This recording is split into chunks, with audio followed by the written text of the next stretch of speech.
Breaking news చూస్తున్నారు. ఘట్కేసర్ దంపతుల మృతి కేసులో బిగ్ ట్విస్ట్ చోటు చేసుకుంది. భార్యాభర్తల మృతికి మత మార్పిడే కారణమా? క్రిస్టియానిటీలోకి రావాలని అంటే మారిపోవాలంటూ భార్యాభర్తలపై ఒత్తిడి ఎక్కువైందా? ప్రస్తుతం ఈ చర్చ జోరందుకుంటోంది. మృతులు బొడిగే రవికుమార్, శిరీష. వరంగల్ జిల్లా పాపయ్యపేట వీళ్ల స్వస్థలం. హైదరాబాద్లోని రైస్ డిపో నిర్వహిస్తూ ఉన్నారు రవి, శిరీష దంపతులు. రైస్ డిపోలో లాస్ రావడంతో వెంకటప్రియ దంపతులతో కలిసి రెడీమిక్స్ బిజినెస్ స్టార్ట్ చేశారు రవికుమార్, శిరీష దంపతులు. అయితే రెడీమిక్స్ మిషన్ కోసం 10 లక్షల పెట్టుబడి పెట్టాడు రవి. నష్టాలు చూపిస్తూ రవికి డబ్బులు తిరిగివ్వలేదు వెంకట దంపతులు. అప్పటికే ఆర్థిక ఇబ్బందులతో తీవ్ర ఒత్తిడిలో ఉన్నారు రవికుమార్ కుటుంబం. దీంతో క్రిస్టియన్ మతంలోకి మారాలని ఒత్తిడి తెచ్చారు అనే ఆరోపణలు కూడా ఇక్కడ పెద్ద ఎత్తున వినిపిస్తూ ఉన్నాయి. ఆ విజువల్స్ను మీరు చూస్తున్నారు. ప్రస్తుతం మృతుని కుటుంబం గుండెలు పగిలేలా ఏడుస్తూ ఉంది. మతం మారకపోవడంతో వెంకటప్రియ దంపతుల ఆ అంశం, మరి ముఖ్యంగా బ్లాక్మెయిల్ అనే అంశం తెర మీదకు వస్తుంది. పెద్ద ఎత్తున తీవ్ర చర్చాంశంగా మారింది. దంపతుల మృతితో ప్రస్తుతం ఆ కుటుంబంలో తీవ్ర విషాదం నెలకొంది. మహా అయితే వాళ్ళిద్దరికీ 35 కూడా పూర్తిగా ఉండవు. 32, 28 అంటూ ఉన్నారు. అంటే నిండు నూరేళ్ల జీవితం రైలు పట్టాల కింద నలిగిపోతే కేవలం నలిగిపోయింది, ప్రాణాలు కోల్పోయింది వాళ్ళిద్దరు మాత్రమే కాదు. ఆ దంపతుల మృతితో ఆ చిన్నారులు అనాథలయ్యారు. ఇప్పుడు ఆ దంపతుల మృతిపై పోలీసులు ఇన్వెస్టిగేషన్ జరుగుతూ ఉంది. ఇన్డెప్త్ ఇన్వెస్టిగేషన్ చేస్తున్నారు పోలీసులు. పేరెంట్స్ మృతితో ఆ ఇద్దరు చిన్నారులు అనాథలయ్యారు. ఈ కథను మిమ్మల్ని కాస్త కలవరపరచచ్చు. అయితే మిమ్మల్ని కలవరపాటు గురి చేయడం ఆర్టీవీ ఉద్దేశం కాదు. కానీ ఇటువంటి కథనాలు చూసినప్పుడు కాస్త కలవరపాటు గురే అవకాశం ఉంటుంది. కాబట్టి దీనికి సంబంధించి తగిన జాగ్రత్తలు తీసుకోవాలని ఆర్టీవీ సూచించడం జరుగుతోంది. This is our streaming content, viewer discretion is highly advised. కారణాలు ఏదైనా కావచ్చు. ఈరోజు ఆ ఇద్దరు చిన్నారులకు ఆ తల్లిదండ్రులు లేరు. మత మార్పిడే కారణమా, లేకపోతే ఆర్థికంగా ఇంకా ఇబ్బందులు పెట్టే ప్రయత్నాలు ఏమైనా జరిగాయా? ప్రస్తుతం ఇన్డెప్త్ ఇన్వెస్టిగేషన్ జరుగుతూ ఉంది. అయితే కుటుంబం ఇక్కడ కొన్ని ఆరోపణలు చేస్తూ ఉంది. శోక సందర్లో మునిగిపోయి గుండెలు పగిలేలా ఏడుస్తూ కొన్ని కీలకమైన వ్యాఖ్యలు చేస్తూ ఉంది. ఇంతకీ మృతుల కుటుంబం ఏమంటోంది ఒకసారి చూద్దాం. మీరు అన్న విధంగా మత మార్పిడి అనేది కూడా ఒకసారి ఆ విధంగా కూడా గొడవ జరగడం జరిగింది. నేను అక్కడే ఉన్నాను. అయితే వాళ్ళు వచ్చేసి ఇట్లా ఏంటిది, గత ఎవ్రీ వీక్ వాళ్ళు ఎలాగైతే సండే అయితే చర్చికి వెళ్తారో వీళ్ళని రాగానే కార్లో తీసుకొని చర్చికి తీసుకెళ్ళడం చాలా ఒక 1-2 months అలా తీసుకెళ్ళడం జరిగింది. కొంచెం ఆశలు చూపించారు. మా చర్చికి వస్తే మా దేవుడికి మీరు ప్రార్థిస్తే మీకు డబ్బులు వస్తాయి, ఇట్లా అట్లా అని చెప్పేసి అన్ని విధాలా వాళ్ళకి చెప్పారు. చెప్పిన తర్వాత కూడా నేను మోటివేట్ చేసిన, పిన్ని అట్లా వాళ్ళు అట్లనే చెప్తారు, అది కరెక్ట్ కాదు, మన ఊర్లో కూడా తెలిసినా కూడా అది మంచిగా ఉండదు అని చెప్పేసి నేను కూడా మోటివేట్ చేసిన. మన హిందూస్, మనకు అది కరెక్ట్ కాదని చెప్తే లేదు మనం మారం అని చెప్పేసి అట్లా కూడా చెప్పింది. ఆ తర్వాత వాళ్ళు ఒక రోజు వచ్చి ఇంటి దగ్గర కూర్చున్నారు. ఇంటి దగ్గర కూర్చున్న తర్వాత కూడా ఇట్లా మీరు క్రిస్టియన్ చేంజ్ అవుతారా అనే కన్వర్సేషన్ కొంచెం వచ్చింది. చాలాసేపు ఒక 2-3 hours నేనే అక్కడ కూర్చున్నా. 2-3 hours కన్వర్సేషన్ జరిగింది. నేను అప్పటికి కూడా ఆపుతున్నా, వద్దు మనం ఆ టాపిక్ కాదు మాట్లాడాల్సింది, అది అవసరం లేదు మనకు అని చెప్పేసి ఆపిన తర్వాత కూడా లాస్ట్కి ఇట్లా అదే కన్వర్సేషన్ గురించి మాట్లాడిన తర్వాత మా బాబాయ్ కూడా నాదేం లేదు, ఆమె ఇష్టం అది అని చెప్పేసి మా బాబాయ్ అన్నాడు. ఆమె ఇష్టం అని చెప్పంటే ఇప్పుడు తన భర్తకు తెలియకుండా ఆమె ఇష్టం అనే ఆలోచన ఎందుకు వచ్చింది ఈయనకు కూడా? అంటే ఇప్పుడు కన్వర్షన్స్ అంటే వాళ్ళు మీ పిన్నిని ప్రలోభ పెట్టే ప్రయత్నం చేయించారు. అటువంటి అప్పుడు తన ఇష్టం అని అనాల్సినటువంటి, అంటే ఇతను కూడా చేతులు ఎత్తేసినట్టే. అట్లా కాదు, ఆ విధంగా కాదు. అంటే ఇటు ఈయనని అడుగుతున్నారు, ఇటు ఈమెను అడుగుతున్నారు. అంటే ఇటు ఒక ఇద్దరిని ఇటు ఆమెను అడుగుతున్నారు, ఇటు ఈయనని అడుగుతున్నారు. ఇట్లా అని చెప్పేసి మా బాబాయ్ ఇక లేదు కరెక్ట్ కాదు, నువ్వు ఆమెను ఏమన్నా అడుకుంటా అంటే మా బాబాయ్ ఏంటంటే గట్టిగా మాట్లాడలేడు, గట్టిగా చెప్పలేడు ఆమెకు. అట్లా ఆమెకనంటే ఎవరికైనా సరే గట్టిగా మాట్లాడలేడు కాబట్టి నాకు లేదు, నాకు అట్లా నచ్చదు మా అట్లా అని చెప్పేసి ఆమె మీద వేద్దామని చెప్పేసి ఆమె మీద వేసిండు. ఇక అదే చనుగు మా పిన్ని తీసుకొని తిట్టింది అన్నమాట. అంటే నువ్వు నా మీద ఎత్తాను ఏంటి, వాళ్ళు అంటే క్రిస్టియన్ చేంజ్ అనగానే నువ్వు చేంజ్ అయిపోతావా అనే విధంగా మా బాబాయ్ని వాళ్ళని అందరిని కలిపి తిట్టింది. మరి అట్లాంటి 2-3 సార్లు చర్చలు కూడా వెళ్ళిందని చెప్పి అంటున్నారు పిల్లలు గతంలో. అంటే ఇప్పుడు మనం ఎలాగైనా ఫ్రెండ్స్ అనే విధంగా కూడా ఎక్కడికైనా ఇప్పుడు క్యాజువల్గా వెళ్తాం, వెళ్ళిన తర్వాత ఇప్పుడు నన్ను క్రిస్టియన్ చేంజ్ అంటే నేను చేంజ్ అవ్వగలుగుతాను, అట్లా క్యాజువల్గా వెళ్తాం. ఆ తర్వాత వీళ్ళు ఏంది టాప్కి వచ్చేసారు, ఆల్రెడీ పీక్లకు వచ్చేసి ఏం చేసారు, కన్వర్ట్ కావాలని చెప్పేసి అదే ఆలోచనలో మాట్లాడడం జరిగిన తర్వాత మా పిన్ని రేజ్ అయింది అనమాట. రేజ్ అయ్యి అట్లా అవుతాం మేము కాము అని చెప్పేసి గొడవ పెడితే వాళ్ళు అక్కడి నుంచి ఆడికి వెళ్ళిపోయారు. కొన్ని రోజులు వాళ్ళకి మాటలు లేవు, వీళ్ళు రాలేదు. మళ్ళీ ఇక ఏ విధంగా వాళ్ళు మాటలు కలుపుకోవాలనుకున్నారో వీళ్ళు ఇంత తిరిగిండ్రు కదా, వీళ్ళు ఇంత ఫ్రెండ్షిప్ అని చెప్పి అంటున్నారు. మీరు ఈ ఫ్రెండ్షిప్ అయినటువంటి క్రమంలోనే ఇద్దరు పిల్లల్ని వదిలిపెట్టి భార్య భర్తలు ఇద్దరు వెళ్ళి రైల్వే ట్రాక్ మీద పడాల్సినటువంటి దారుణమైనటువంటి పరిస్థితులు ఏమన్నా మరి వాళ్ళ ట్రాప్లో వీళ్ళు పడి ఏమన్నా ట్రాప్ని ఎమోషనల్ బ్లాక్మెయిల్ ఏమైనా చేయొచ్చు అంటారా? ఎందుకంటే ఇప్పుడు దేనైనా బతికుంటే ఏమైనా సాధించుకోవచ్చు. మరి అట్లాంటప్పుడు మరి వీళ్ళ లోపాలు అంటే లూప్ హోల్స్ ఏమైనా పట్టుకొని ఎమోషనల్ బ్లాక్మెయిల్ గిట్లా ఏమైనా చేస్తే అది బయటపడుతుంది అన్నటువంటి ఒక ఉద్దేశంతో ఏమైనా వీళ్ళు బలవన్నారానికి పాల్పడారు అనుకోవచ్చా?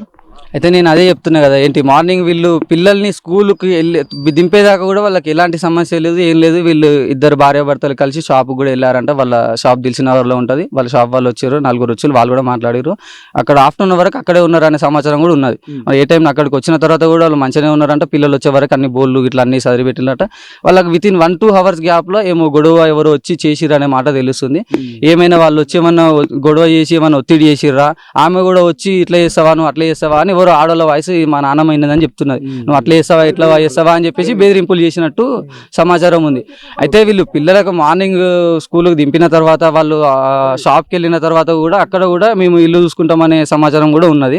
కానీ వాళ్ళు ఇంటికి వచ్చిన తర్వాత 1-2 అవర్స్ గ్యాప్లోనే వీళ్ళు ఇంత ఈ నిర్ణయాన్ని తీసుకోవడానికి ఏందనేది క్లారిటీ మనకు కావాలి. సో మీరు అన్న విధంగా మత మార్పు రైట్, అది ఆ కుటుంబం అనేక ఆరోపణలు చేస్తూ ఉంది. 2-3 గంటల్లో ఏదో జరిగింది, అంతవరకు బాగానే ఉన్నారు. పిల్లల్ని స్కూల్కి రెడీ చేసే విషయంలో కావచ్చు, ఆ తర్వాత కావచ్చు, అంతా బాగానే ఉంది. కానీ 2-3 గంటల్లోనే ఏదో జరిగింది అనేది ఆ కుటుంబం ప్రధానమైన ఆరోపణ. దాంతోపాటు మత మార్పిడి కూడా ఒక కారణమై ఉండొచ్చు అనేది ఇక్కడ ప్రధానంగా వాళ్ళు ఆరోపిస్తూ ఉన్నారు.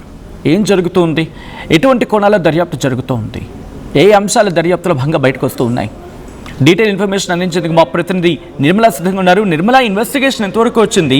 మత మార్పిడి కోణంలో జరుగుతున్న ఇన్వెస్టిగేషన్లో ఇంకా ఎటువంటి అంశాలు బయటకు వచ్చే అవకాశం, అంటే ఇన్వెస్టిగేషన్ ఆ కోణంలో కూడా జరుగుతుంది అనేది వినిపిస్తున్న మాట ప్రధానమైన ఆరోపణ ఇక్కడ ఉంది. కాబట్టి మత మార్పిడి అనే అంశానికి సంబంధించి ఎటువంటి ఇన్వెస్టిగేషన్ జరుగుతోంది ఇన్ డెప్త్గా?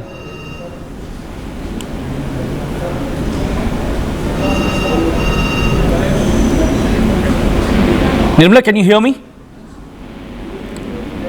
ఆల్రైట్, మరి కాసేపట్లో నిర్మలా దగ్గరికి వెళ్ళే ప్రయత్నం చేద్దాం. మీరు చూస్తూ ఉన్నారు ఆ కుటుంబం ఆ గేట్ దగ్గర ఆ గేటును పట్టుకొని గుండెలు పగిలేలా ఏడుస్తూ ఉంది. ఎందుకంటే వాళ్ళ ఆవేదన కాదది, వాళ్ళ బాధ కాదది, అంతకు మించి. ఎందుకంటే అక్కడ పోయింది 2 ప్రాణాలు కాదు, ఒక కుటుంబం. భవిష్యత్ తరాన్ని అక్కడ అనాథలుగా విడిచి వెళ్ళిపోయిన తల్లిదండ్రులు. కారణాలు ఏమైనా కావచ్చు.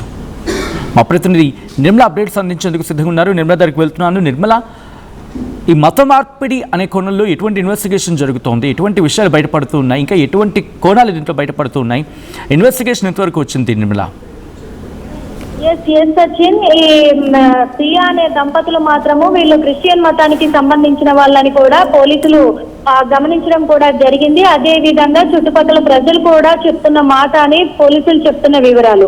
ఎందుకంటే వీళ్ళు అసలు రవికి రైస్ డిపోకి సంబంధమే లేదు.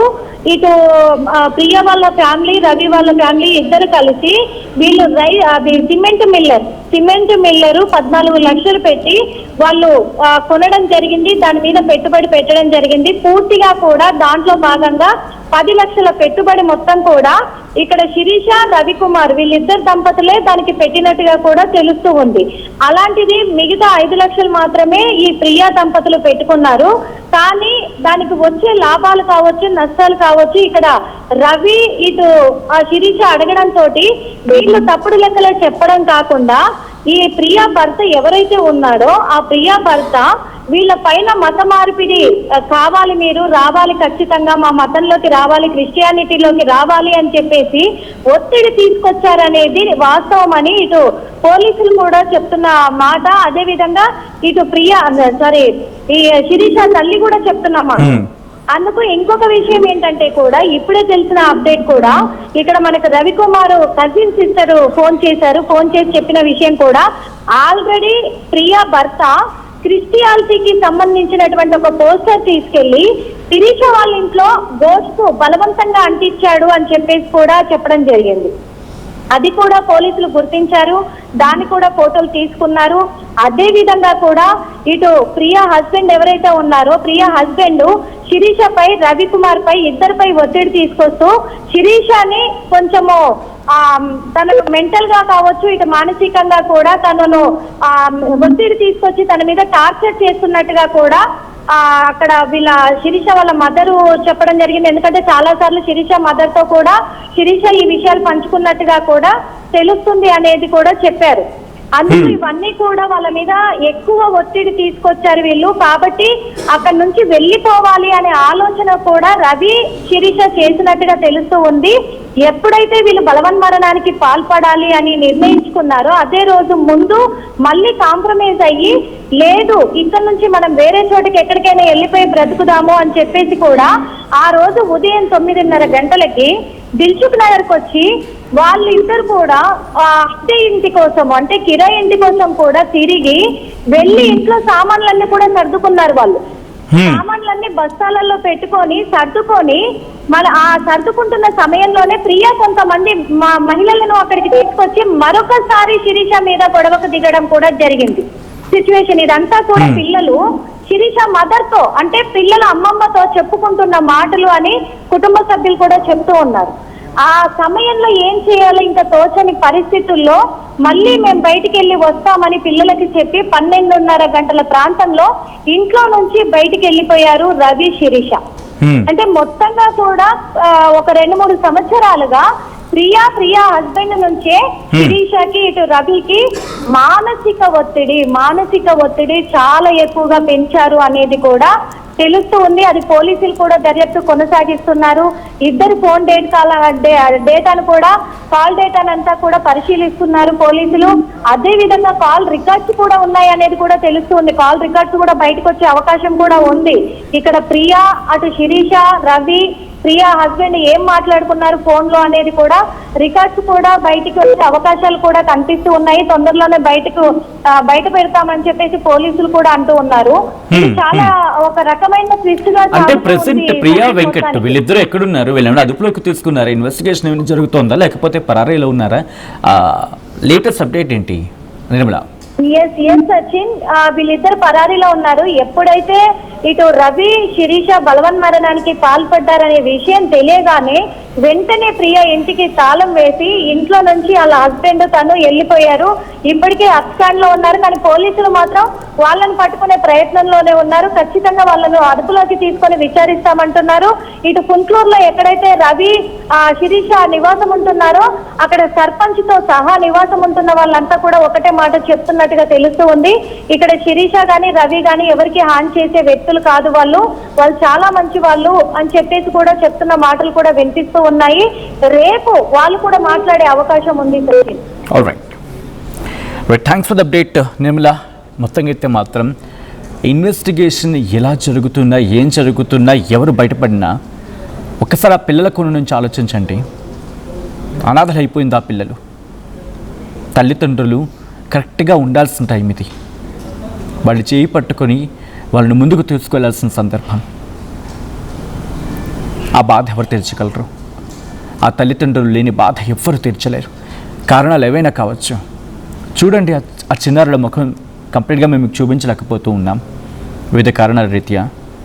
కానీ చూడండి ఆ పసితనం, అమ్మతో ఆడుకుంటూ, నాన్నని కాస్త సతాయిస్తూ, స్కూల్కి వెళ్తూ, చదువుకుంటూ, ఆ 2 చేతులు 4 చేతులై ఆ కుటుంబాన్ని నడిపించుకుంటూ వెళ్తున్న సందర్భంలో ఈరోజు ఒక్కసారిగా ఆ కుటుంబం కుదేలైపోయింది.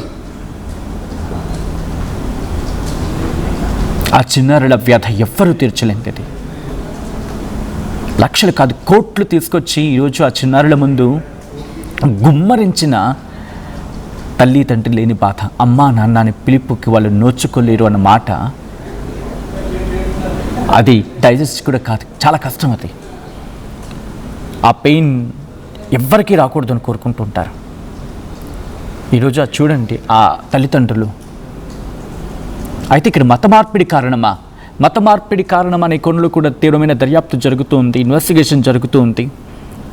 ప్రస్తుతానికైతే అనేక కోణాల్లో దర్యాప్తు జరుగుతుంది. కేవలం మత మార్పిడి మాత్రమే కారణమా, అంటే మత మార్పిడి కారణమా ఈ కోణంలో దర్యాప్తు జరుగుతుంది, లేకపోతే ఆ అంశానికి సంబంధించిన ప్రెషరైజ్ చేసే ప్రయత్నం చేశారా? దాంతోపాటు ఆర్థిక ఇబ్బందులు ఏమైనా కారణాలు ఉన్నాయా?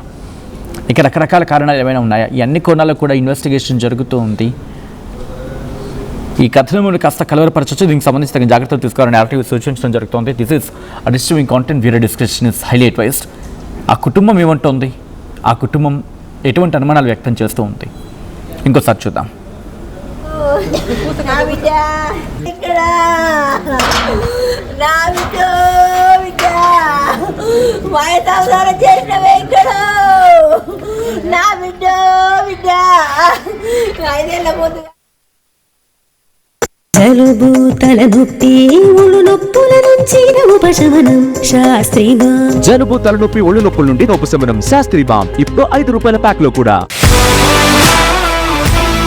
Bringing the industry expertise to the classroom. KL deemed to be university. I'm Dheeraj, a doctor and a photographer. I'm in fine art. At Anurag University, be everyone you dream to be. Tournament కి ముందు paint ఎలా చేస్తాం,